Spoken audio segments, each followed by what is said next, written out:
আসসালামু আলাইকুম। আবারও হাজির হয়েছি ইসলামিক ঐতিহাসিক স্থান নিয়ে। মোহাম্মদ আলী মসজিদ তেমনই একটি ইসলামিক ঐতিহাসিক স্থান হিসেবে বিবেচনা করা হয়। মোহাম্মদ আলী মসজিদ মিশরের কায়রোতে অবস্থিত একটি ঐতিহাসিক মসজিদ। এটি মোহাম্মদ আলী পাশা দ্বারা চালু করা হয়েছিল এবং 1832 সাল থেকে 1857 মধ্যে এটি নির্মিত হয়েছিল।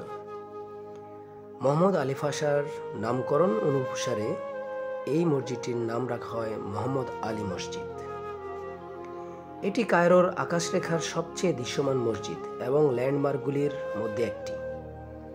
এর আগের ঐতিহ্যবাহী কায়রিন স্থাপত্যের বিপরীতে মসজিদটি সম্পূর্ণরূপে অটোমান এবং ইউরোপীয় প্রভাবিত শৈলীতে নির্মিত হয়েছিল, যা এটিকে অন্যান্য স্মৃতিস্তম্ভের থেকে আলাদা করে রেখেছে।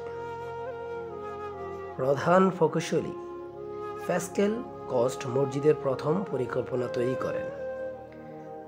মোহাম্মদ আলী পাশা এই নকশাটা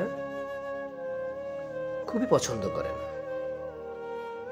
মোহাম্মদ আলী পাশাকে কারোর মার্বেল খোদাই করা একটি সমাধিতে সমাহিত করা হয়, যা এই মসজিদের আঙিনায় অবস্থিত। প্রতিদিন হাজারো পর্যটক এই মসজিদটি পরিদর্শন করতে আসেন।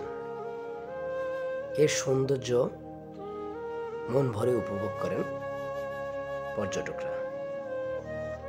আপনিও চাইলে ঘুরে আসতে পারেন মিশরের এই কায়রো শহরে মোহাম্মদ আলী মসজিদ পরিদর্শন করতে পারেন।